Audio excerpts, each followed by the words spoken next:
स्वामी जी ने भगवान श्री राम के नाम की वंदना की।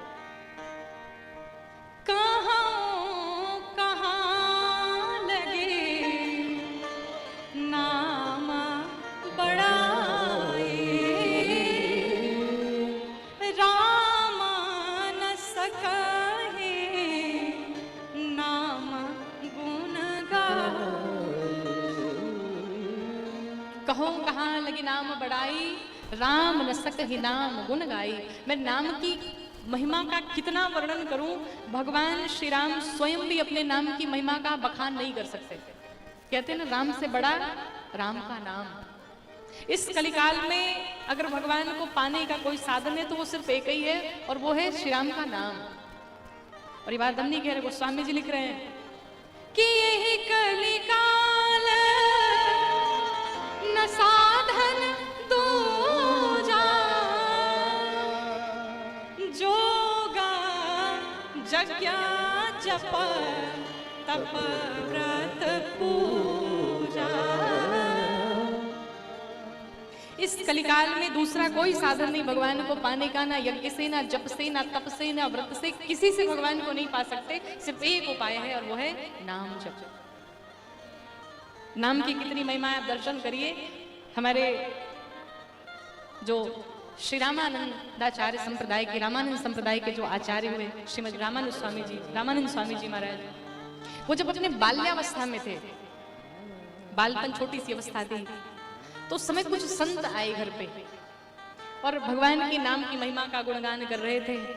तो उन संतों ने कहा कि भगवान के नाम के भरोसे जो बैठ जाए, भगवान का नाम सब प्रकार से कल्याण करा देता है, हर प्रकार से जीव का कल्याण हो जाता है। तो बालपन की बाल्यावस्था थी, कौतूहल मन में रहता ही है बच्चों के। उन्होंने संत भगवान से कहा, महाराज आपने कहा कि भगवान के नाम का आश्रय लेने वाले का कल्याण हो जाता है, क्या राम का नाम खाने को देगा? अच्छा प्रश्न है। क्या राम जी का नाम हमें खाने को देगा अगर हम खाना ना खाएं तो जो संत भगवान थे उन्होंने कहा, अगर पूर्ण रूप से विश्वास हो जाए तो नाम खाने को भी देता है। अब तो स्वामी जी जिद पे आ गए और उन्होंने कहा, अब तो मैं परीक्षा लूंगा, और अगर भगवान श्री राम का नाम हमें खवा दिया तो आजीवन भगवान श्री राम का होकर के रह जाऊंगा। घर छोड़ दिए और घर छोड़ करके चले गए, वन में जाकर के बैठ गए और सीताराम सीताराम सीताराम सीताराम करने लगे, गाते गाते। कुछ संतों को आता हुआ उन्होंने देखा, तो स्वामी जी ने सोचा कहीं ऐसा तो नहीं कि ये संत आएंगे और हमसे जबरदस्ती कहेंगे भाई तुम खा लो। नहीं नहीं, एक काम करता हूँ, नीचे से उठ करके और पेड़ पर जाकर के बैठ गए कि कोई मुझे देख ना पाए, ना कोई देखेगा, ना मुझे कोई भोजन खवाएगा। एकदम ना जल पिए ना भोजन, सब कुछ त्याग दिया, बस पेड़ पर ही बैठ करके श्री राम जय राम जय जय राम, श्री राम जय राम जय जय राम, श्री राम जय राम जय जय राम, श्री राम जय राम जय जय राम, श्री राम जय राम जय जय राम, श्री राम जय राम जय जय राम, श्री राम जय राम जय जय राम, श्री राम जय राम जय जय राम, श्री राम जय राम जय जय राम, बोलो श्री राम जय राम जय जय राम, श्री राम जय राम जय जय राम, श्री राम जय राम जय जय राम, श्री राम जय राम जय जय राम, श्री राम जय राम जय जय राम, श्री राम जय राम जय जय राम। भगवान श्री राम के नाम का कीर्तन करने लगे। सामने से कुछ 10-20 साधु आए और वहीं पर बैठ करके उन्होंने सोचा कि चलते चलते बहुत विलंब हो गया है, थोड़ा बढ़िया भोजन पा लिया जाए। संयोग से महाराज उसी वृक्ष के नीचे वो बैठ करके अपनी पोटली खोले कि भोजन पाते हैं।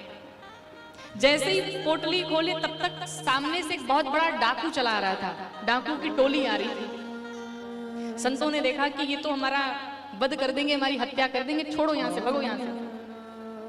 अब वहीं पर भोजन छोड़ करके और साधु संत भग पड़े, चले गए। दिन बीत गया महाराज, थोड़ी रात्रि हो गई। डाकू आए अपने पूरी टोली के संग में और संयोग से उसी वृक्ष के नीचे बैठ गए। अब उन्हें चोरी करते करते लगी थी बड़ी जोर की भूख, भोजन की सुगंधी आ रही थी बगल से। एक डाकू ने कहा, भाई भोजन की बड़ी सुंदर सुगंधी आ रही है, कहाँ से आ रही है, देखा तो जाए। तब तक देखा तो बगल में बढ़िया सारा भोजन पड़ा हुआ है, पोटली पड़ी हुई है। हाँ भाई, लगता है किसी साधु संत की पोटली। देखते इसमें क्या है, तो कुछ पैसे रुपए जो थे उसने निकाले और जो भोजन था देख करके बड़ा खुश हो गए। डाकू ने सोचा, चल के बढ़िया भोजन हम लोग पाएंगे, फिर रात में चोरी करेंगे। जैसे ही भोजन को निकाले भोजन करने के लिए, तब तक एक चोर ने कहा, भाई रुक जाओ, कहीं ऐसा तो नहीं कि किसी ने जाल बिछा रखा हो और इस भोजन में कुछ मिला रखा हो हम सभी को पकड़ने के लिए। ना ना, रुक जाओ, अभी भोजन मत करना। टॉर्च जलाया और चारों तरफ वन में देखने लगे कि आसपास कोई है तो नहीं। चारों तरफ टॉर्च जला करके देखते देखते अचानक से दृष्टि पड़ गई ऊपर। अब जैसे ऊपर पड़ी तो स्वामी जी अपना बढ़िया नीचे देख रहे थे, सीताराम कर रहे थे। डाकू ने कहा, अब पता चला ये चोर तो ऊपर बैठा हुआ है हम सभी को पकड़वाने के लिए। हमने राज दरबार में बड़ी बड़ी चोरियां की हैं और लगता है राजा इस छोटे से बालक को भेजे कि जाकर के इस खाने में जहर मिला देना, और जैसे ये जहर खाएंगे फिर ये हमें पकड़वा करके लेके जाएगा राजा के पास। चल नीचे उतर। स्वामी जी ने कहा, भाई साहब हम कुछ नहीं जानते ये भोजन कहाँ से आया, कौन लेकर के आया, हमें कोई मतलब नहीं है। कहा, तू पहले नीचे तो उतर। स्वामी जी को जबरदस्ती पकड़ करके नीचे उतारे। स्वामी जी नीचे उतरे। चोरों ने कहा, बताइए भोजन कहाँ से आया है, तू तो राजा से मिला हुआ है। स्वामी जी ने कहा, मैं सबसे कहता हूँ, मैं तो बस भगवान श्री राम का कीर्तन कर रहा हूँ, मैं नहीं जानता। अच्छा तू नहीं जानता तो एक काम कर, ये भोजन ले कर, रोटी खा। स्वामी जी ने कहा, मैंने तो प्रण ले रखा है कि जब तक ठाकुर जी नहीं खवाएंगे मैं नहीं खाऊंगा। अब चोर जो डाकू थे उन्होंने कहा कि अब तो ये पक्का निश्चित हो गया कि राजा से मिला हुआ है और निश्चित रूप से इस भोजन में जहर मिला हुआ है, ये हम सभी को खिलाने के लिए यहाँ पर बैठा हुआ था। स्वामी जी ने कहा, मैं किसी कीमत पर भोजन नहीं कर सकता। डाकुओं ने कहा, अब तो तू भोजन करेगा ही करेगा। सारे डाकू, किसी ने हाथ पकड़े स्वामी जी के, किसी ने पैर पकड़े और हाथ पैर पकड़ करके कोई जलेबी खवा रहा है, कोई पूड़ी खिला रहा है, कोई मलाई खिला रहा है। भोजन भी देखो तो सूखी रोटी नहीं, बढ़िया बढ़िया 56 भोग ठूस ठूस के खिलाया जा रहा है। अब नहीं खाऊंगा, नहीं और खाओ। पूरा भरपेट भोजन करा दिया उन डाकुओं ने ठूस ठूस करके मुंह में। स्वामी जी के नेत्र सजल हो गए और स्वामी जी के नेत्र सजल हो गए, प्रेमाश्रु निकलने लगे। धन्य है मेरे ठाकुर जी, आज मैं राम के भरोसे रह गया तो आज राम जी ने मुझे रोटियां भी खवा दी। यह है राम नाम का प्रताप। और ऐसा नहीं कि अब आप भी बैठ करके राम राम ही जपना, कुछ काम धाम मत करना। हाँ, क्योंकि कथा में कहा गया था कि भाई कुछ काम नहीं करना है, राम नाम लो रोटियां मिल जाएंगी, ऐसा नहीं। पर आपसे सत्य कहूं, अगर 100% विश्वास के साथ में कोई जीव भगवान को समर्पित कर दे, समर्पण कर दे, तो निश्चित रूप से ठाकुर जी उसकी व्यवस्था करते ही करते। पर हमारे भीतर कमियां ये हैं कि हमें और आपको भगवान पर विश्वास नहीं है। अभी कितना विश्वास है आपको? किसको किसको भगवान पर विश्वास है? सभी को है? पीछे वाले? अच्छा, कुछ लोग को नहीं है अभी। अच्छा, कितना विश्वास है आपको? तन जोर से बोली सबे। 100। अच्छा, आप लोग को? अच्छा, आप लोग को भी 100। बहुत बढ़िया भाई, बहुत बढ़िया। मतलब हम ही पीछे चलता नहीं, अरे सबके 100 हो गए। विश्वास आपका 100% है ना? हम बताते हैं, एक बड़ी प्यारी बात है। जब कभी भी हम यात्रा कर रहे होते हैं गाड़ी में बैठ करके, बढ़िया भैया लोग ड्राइव करते जा रहे रास्ते में, और अचानक से सामने से आदत होती है, कुत्ते बिल्ली सियार जो भी थे उनको आदत होती है, जैसे गाड़ियां देखते हैं बीच से कट हो जाते हैं। तो जैसे ही गाड़ियां देखी और कट हुआ तो क्या करते हैं आप? महाराज जतरा बिगड़ गई, अब मंगल नहीं होगा, बिल्ली ने रास्ता काट दिया, यही कहते हैं? यही आपका विश्वास है? आपको एक बिल्ली पर विश्वास है कि बिल्ली ने रास्ता काट दिया तो अब हमारा मंगल नहीं होगा, काम नहीं बनेगा। पर आपको उस बिल्ली बनाने वाले पर विश्वास नहीं है कि घर से भगवान का चरणामृत लेकर के निकले हैं, तो ऐसी एक बिल्ली नहीं, हजार हजार बिल्लियां रास्ता काट दे, मेरा कोई बाल बांका करने वाला नहीं है। यही हमारा आपका विश्वास है भगवान, इसे आप विश्वास कहते हैं। हमारा आपका विश्वास अभी 2 से 5% पे शायद पहुंचा हो। जिस दिन 100% विश्वास हो जाएगा, निश्चित रूप से उस दिन जीवन में किसी प्रकार का कोई दुख ही नहीं रह जाएगा। और हम बार बार कहते हैं कि पूजा करने से, भक्ति करने से, भजन करने से जीवन में दुख नहीं आएगा, इसको दिमाग से निकाल दीजिए। क्यों? भक्ति अलग भाव है और जो हमें जीवन में दुख मिलते हैं वो हमारे आपके कर्म होते हैं। कर्मों से पीछा छूटने वाला नहीं है। ऐसा नहीं कि किसी की हत्या कर दो, किसी का मर्डर कर दो, किसी को दुख पहुंचा दो और सीताराम करने लगो, भगवान माफ कर देंगे। नहीं, कर्मों का फल तो आपको इस जन्म में भुगतना ही पड़ेगा। अगर इस जन्म में नहीं तो आपको अगला जन्म भी लेना पड़ेगा, पर कर्म पीछा नहीं छोड़ने वाले। अब आप सोचेंगे महाराज जब कष्ट भुगतना ही है, सारे कर्म पीछा नहीं छोड़ने वाले, तो हम भक्ति क्यों करने जाए? क्या मतलब है? क्यों भजन करने जाए? उसका एक उत्तर है हमारे पास कि जिस प्रकार से शरीर पर थोड़ी सी खरोंच लग जाए, थोड़ा सा कट जाता है तो दर्द होता है ना, थोड़ा सा कट जाए तो पीड़ा होती है। लेकिन वही जब शरीर में बड़ा सा ऑपरेशन होता है तो ऑपरेशन करते टाइम पेन होता है क्या? दर्द होता है? नहीं होता है। क्यों?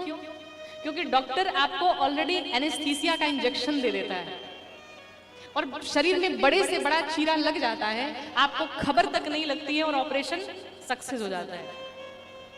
ठीक उसी प्रकार से जीवन में दुख तो आएगा, लेकिन जिसका मन ठाकुर जी के चरणों में रहेगा उसके जीवन में दुख आएगा, लेकिन दुख वो कब आया और कब चला गया पता भी नहीं चलेगा। यही भजन का प्रभाव है, यही भक्ति का प्रभाव है, यही सत्संग का प्रभाव है। जिसके जीवन में आध्यात्मिकता नहीं है, जिसके जीवन में भजन नहीं है, जिसके जीवन में सत्संग नहीं है, जो आस्थावान नहीं है, आप उसे देखेंगे उसके जीवन में थोड़ी सी परेशानियां आई वो व्यक्ति विचलित हो जाता है। जिसके जीवन में भजन होता है, संतों के जीवन में क्या कष्ट नहीं आते, बल्कि हमें लगता है कि भक्त और संत जितने भगवान के भक्त हैं कहीं ज्यादा ही कष्ट पाते हैं। क्यों? आप देखे होंगे कि जो कभी पूजा पाठ नहीं करता है ना वो बड़ा सुखी रहता है। रोज जल चढ़ाने वाले बेचारे दुखित रहते हैं, भजन करने वाले दुखित रहते हैं। कारण क्या है?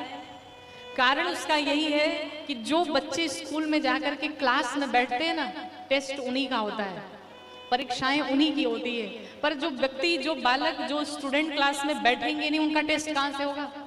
तो जीवन में अगर कठिनाइयां आ रही हैं, परीक्षाएं आ रही हैं, दुख पे दुख आए जा रहे हैं, तो समझो ठाकुर जी हम लोग की परीक्षा ले रहे हैं, टेस्ट चल रहा है ठाकुर जी का कि भाई ये हमारे योग्य है कि नहीं है।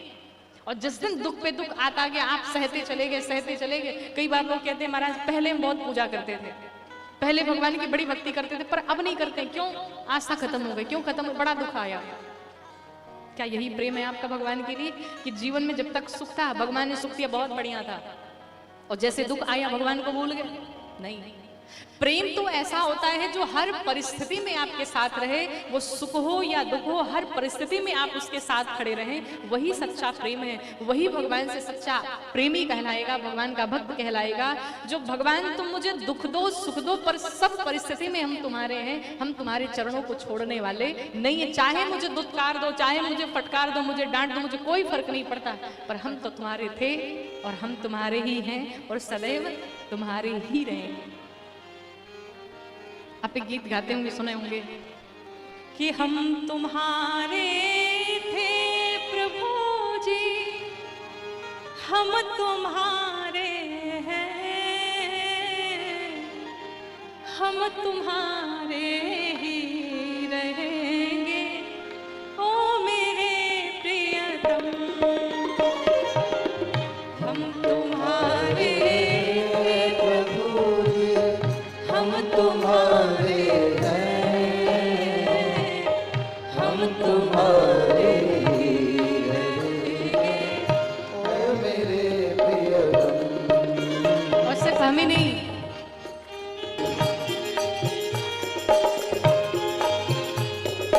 श्री राघवेंद्र सरकार की जय हो। गाइए बड़े भाव से।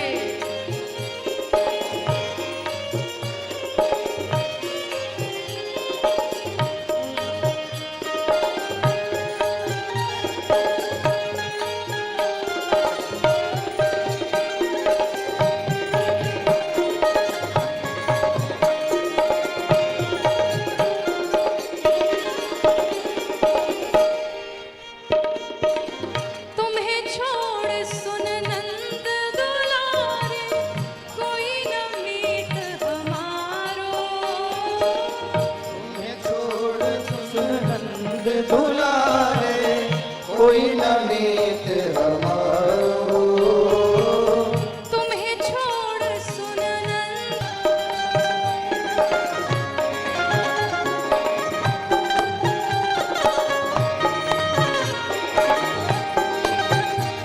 बोली वृंदावन बिहारी लाल की जय हो।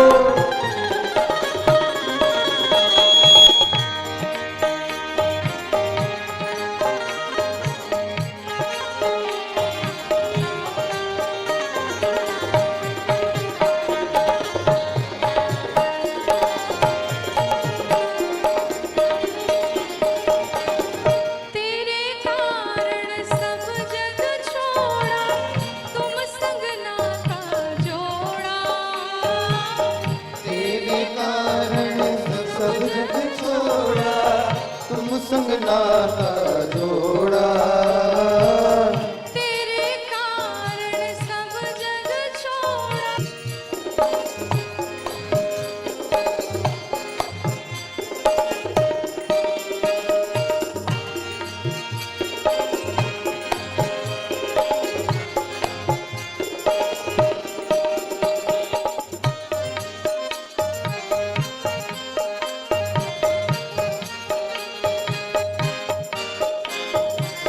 वृंदावन बिहारी लाल की जय हो।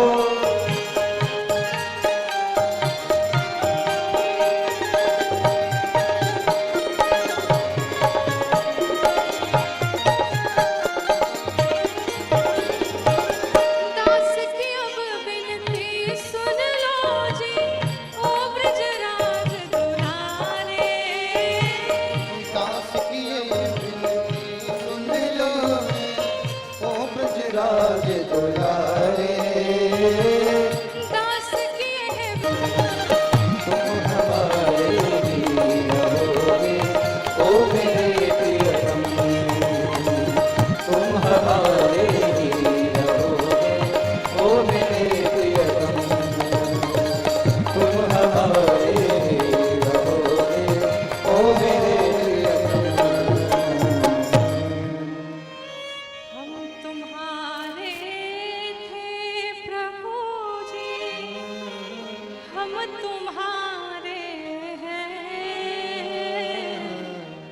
हम तुम्हारे ही रहेंगे, ओ मेरे प्रियतम।